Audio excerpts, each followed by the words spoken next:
Hey guys, so I think I'm live now. I guess I'm gonna wait a second to see if people are gonna jump on here. Even though I always hate it when I jump onto a live video and then I have to sit and wait while they just like sit there and wait for people to jump on. So maybe I'm just gonna get started. Basically, I came here today to talk about an experience that I've been having recently, and that is that I have been waking up with some pretty intense stress and anxiety every day for the past, I don't know, like week or so. And I think that part of that is coming from the fact that I recently decided to change my routine with how I use my phone. And so I've been turning it off at least an hour or two before bed, and I have been turning it back on an hour or two after I get up and do my morning routine. As of yesterday, we had a little bit of a tornado watch situation here in Oklahoma, and so I decided that maybe I need to leave it on, but I'll just keep not using it for 2 hours before bed and at least 2 hours after I get up.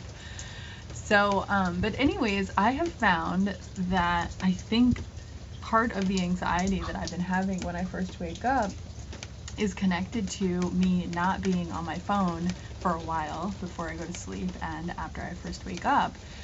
And I think so because I realized how technology is so distracting for us. You know, it's so easy to get sucked into whatever it is that we find on our phones. You know, there's so much to do on there. There's so much of other people's stuff you can get sucked into, for one thing, but even just like activating that part of your brain that's like busy and so lit up that you don't actually have to feel into your own body and into your own experience. And so it's pretty easy to not know what's really going on with you. And so maybe I haven't been waking up with more stress and anxiety, but I have been feeling it more. So, and I haven't allowed myself, you know, part of why I realized it was because I noticed that I had this urge to grab my phone. And I started making that connection that it was for a distraction or an escape from what I was feeling. And I also noticed that I woke up worrying about things that, I mean, you know, some of it's real stuff that I need to deal with and take care of, and it's on my list. But other things, it's just like I could tell that my mind is sometimes searching for something to worry about. And I catch myself doing that all the time, and so I've worked with that a lot, and I've talked about that in videos before too. So that's a big red flag for me, that like anxiety and stress is just happening, and I've got to find a way to deal with it. And surely, you know, write those things down on a to-do list, make a plan to handle them. Oh my God, this hummingbird is here right now. I wish he would fly into the frame. For any of you who've seen my video that I posted a couple days ago of me doing like 12 seconds of yoga, there was this hummingbird who flew right in front of the camera. And yesterday he showed up while I was responding to someone's comment on one of those videos, and just now, I swear to God, he was right here. So that's super cool. Anyways, back to the point. What the heck was I talking about?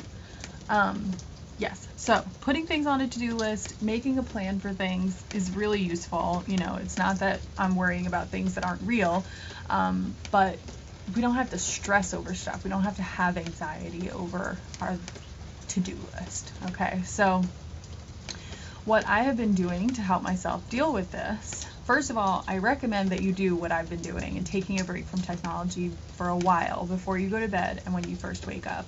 If you have the opportunity to do that, it is a wonderful thing, and it has really changed my experience of nighttime routine, my experience of morning routine, and also just my relationship with myself. I feel much more connected to what I'm doing, what I need, and and also to my partner and to my animals and plants and all the things around me. I just am a lot more focused. So I definitely recommend that. But I want to prepare you in case you have this experience that I've been having, which is that I'm also much more aware of my feelings, my internal experience. And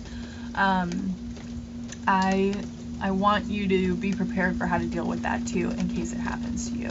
So the number one thing that I find people doing when they get into this place where they're realizing anxiety and stress is coming up, or negative emotion, pain, whatever it is they want to know how to get out.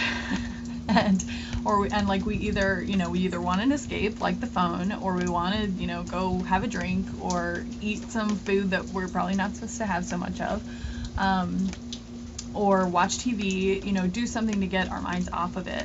And while that's not all bad, sometimes distraction is good and healthy, but if you're always using it and you're never dealing with the situation at hand, then you're never dealing with the situation at hand. So the other thing that I hear people say is like, I really want to figure out how to raise my vibration, and then I can get out of this low vibe situation that I'm experiencing. And while I totally get that, and again, that is a useful concept, that we want to be kind of raising our vibration, raising our frequency, and getting to this higher, more higher consciousness kind of place. Ultimately, that's more of a long-term goal, and we all have access to that. We're all on our journey to that direction. But what we really need to do in the moment is to be present with wherever we're at, figure it out, process it. I like to use the metaphor of composting. It's like, if you just take that trash and like put it up in a plastic bag and like throw it on a hill somewhere and like run into the garden, that trash is just going to sit there and it's not going to do anything for you. But if you take that trash and you put it in your internal compost bin and you let it work itself out into this delicious, juicy, nutritious stuff, you can actually use it to feed your soul. You can use it to feed your vibration and to bring you into that higher place naturally, rather than forcing yourself to get there. So when you're feeling some heavy emotion, some stress, anxiety, low vibe, whatever you want to call it, just take care of yourself. It really is that simple. Just ask yourself what you need in that moment. First of all, feel your feelings, name them, name it to tame it, as we say in the field of mental health. Give your feelings a label, give your situation a label. Wow, I'm really stressed right now. I've been saying to Ethan every day almost, I woke up with a ton of anxiety today. And he's just like, oh, I just need to say that out loud. I just need to name it. I think that's really important. And if you have someone or something in your life that you can just speak that truth to, that's a big help too. And then beyond that, what do you need? Do you need more rest? Do you need good food, something nutritious to eat? Do you need some good water, really high quality water? So important. That's another thing I'm saying to people all the time when you've got a problem. Like, have you had enough water today? It's my number one cure for everything. Do you need to move? Do you need some exercise? Some like really simple stretches? Do you need to go for a walk? Do you need to get outside in nature, get some fresh air in your system?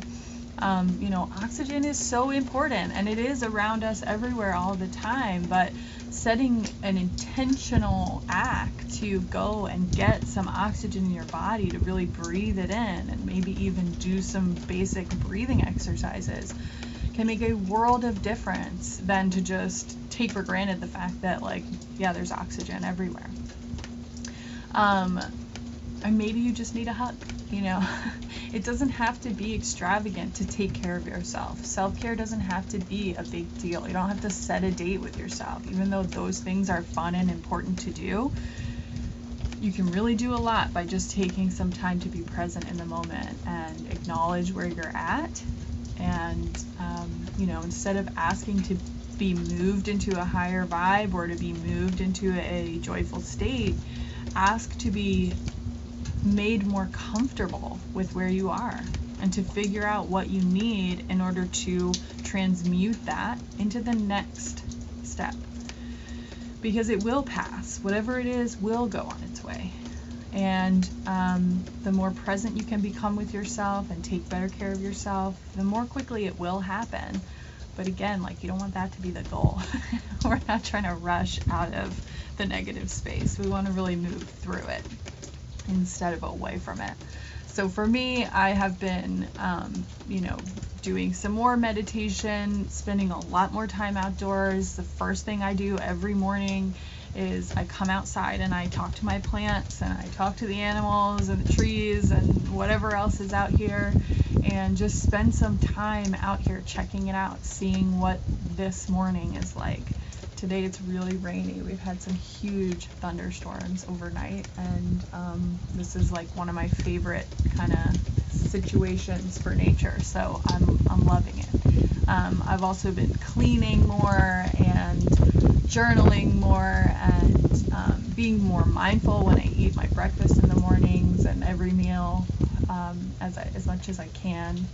And doing movement, doing yoga, just stretching and like noticing my body. A lot of times I think we walk around with that's just like a floating head. We don't even know we have a body. So being more intentional is like, it's the way to be, just not to escape. So I think that's all I have for you today. I don't even know how long I've been on here, but probably rambled plenty long enough. So I am gonna go have some early lunch, I think, maybe, and then I have to meet a client. So I hope you all are having a beautiful day, and I hope that you found this helpful for any of you who have stress or anxiety or pain or discomfort of any kind. Just be with it. And the other thing too is, if any of this stuff that you try doesn't work and you still are really panicking, or you're really in pain, or you're really struggling with feelings, ask for help. There's nothing wrong with asking for help. All of us have to do it. We all need to ask for help and know when is the time to seek service from someone outside of ourselves, because there is so much we can do to heal ourselves, and it absolutely fundamentally comes from inside when we get our healing. But that doesn't mean that we don't benefit tremendously from having a sense of community and support from the people who care and love us and want to help us. And there's so many people out there who can help you.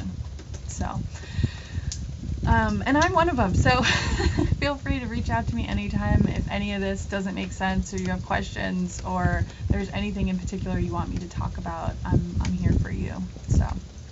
Anyways, I hope you guys are all having a great day, and I'll look forward to connecting with you again soon.